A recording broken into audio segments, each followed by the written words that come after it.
જય શ્રી કૃષ્ણ મમ્મી, હું જાઉં છું હો. ઊભો રહે તો. કાલે તમારા બે માણસને કઈ માથાકૂટ થઈ હતી? કાંઈ માથાકૂટ નથી થઈ, મારે ઉતાવળ છે અત્યારે. હવે મારે મોડું થઈ ગયું. હા પણ એક મિનિટ, તમારા લોકોને શું માથાકૂટ થઈ હતી એ તો કે મને. બહુ અવાજ આવતા હતા રાત્રે, 2 વાગ્યા સુધી તમે બાખડતા હતા 2 જણા. એવું છે મમ્મી, આ 2 છોકરાની માં થઈ તોય કઈ સમજતી નથી. એને અત્યારે વેકેશન ખુલ્લું આવ્યું ત્યારે હવે એને ફ્રેન્ડ સાથે બધા ટ્રેકિંગમાં જવું છે, બધી મિત્રો સાથે. તો શું વાંધો છે? આ છોકરાઓનું શું કરવાનું, બધું દફતર લેવા જવાના થશે, હમણાં ચોપડા નવા લેવા જવાના થશે, તો બધું કોણ કરશે? અને હાથસવશે કોણ 2 છોકરાઓને? મને એક વાતનો જવાબ આપતો બોલો ને. કે આ છોકરાઓની જવાબદારી આ ફક્ત એની માથે જ છે ખાલી? આપણી બધાની જવાબદારી છે. તો પછી તો શું એના માટે એને કંઈ નહીં કરવાનું? છોકરાઓ થયા એટલે એને એની જિંદગી ભૂલી જવાની? એને જવું છે તો શું કરવા ના પાડેસ તું? આ વેકેશન પડ્યું હતું ત્યારે ગઈ નહીં, હવે ખુલ્લું આવ્યું ત્યારે જાય છે. તો નહીં, બધી ફ્રેન્ડ જ્યારે નક્કી કરે ત્યારે જાય, એમાં તને શું વાંધો છે? તું દર અઠવાડિયે નથી જતો તારા ફ્રેન્ડ સાથે? ત્યારે એ કહે છે કે તમારી જવાબદારી આ છોકરાઓની છે, શનિ રવિ તમે સાચવો, એવું બોલે છે? નથી જવા દેતી તને એ?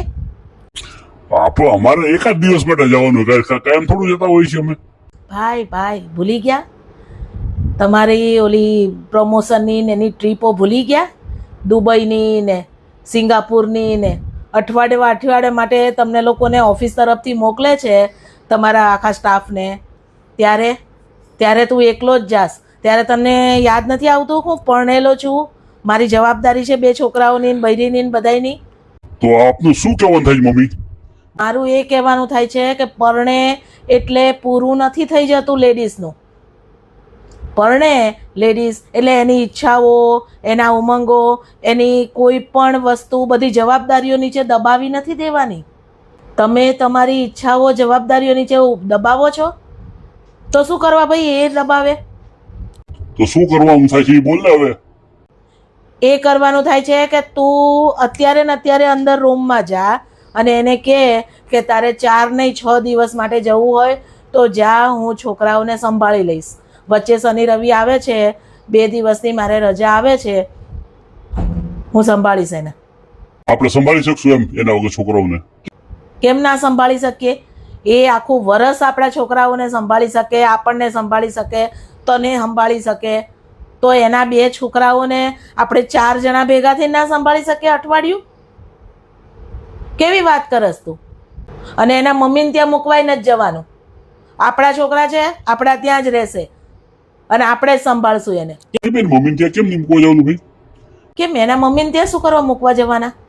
આપણા છોકરા છે ને. મામાને ત્યાં એની મજા આવે છોકરાઓને. આ વાળી મને ખબર છે, તારે જ સાચવવા નથી ને એટલે તું આ બધું કરસ. મારે ઓફિસનું કામ કરવું કે આ છોકરા વાંચવા? એ ઓફિસનું કામ કરે છે, ઘર હાચવે છે, અમને બેયને હાચવે છે અને તારા 2 છોકરાઓને હાચવે છે. ત્યારે નથી યાદ આવતું કે એ કેટલું કરશે એમ? તારે હંમેશા વહુનો જ પક્ષ લેવાનો ને, દીકરાનો લેવાનો જ નહીં ને. દીકરાનો લેવાનો હોય ને ત્યાં લેવાનો હોય. દીકરો ખોટો હોય ને તો એને સમજાવવાનો હોય અને કાન પકડીને વાળી અને બેહાડવાનો હોય.